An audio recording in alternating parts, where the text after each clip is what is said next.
சிவபெருமானுக்கு ஒரு கடமை உண்டு. என்னன்னு கேட்டிங்கன்னா, நம் போன்ற எல்லா உயிர்களும் முத்தி பெறுவதற்கான வழியை காட்ட வேண்டியதும் அவன் கடமைதான்.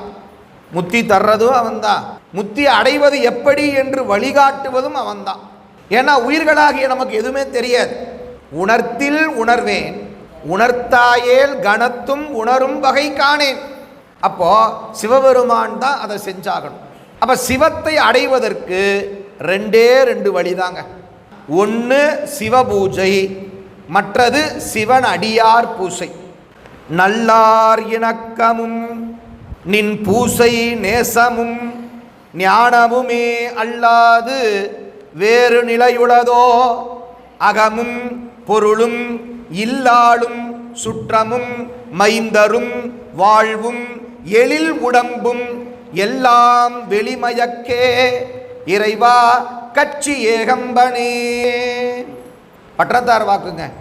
இந்த உலகத்திலே நிலையானது எது என்று கேட்டால், நல்லார் இணக்கமும் நின் பூசை நேசமும் ஞானமுமே. சிவபூசை நேசம், சிவனடியார் மீது வைக்கின்ற அந்த பக்தி, இந்த இரண்டும் ஞானத்தை தரும். அந்த ஞானத்தின் வாயிலாக உயிர்கள் சிவபெருமானை அடைய வேண்டும். இதுதாங்க நோக்கம்.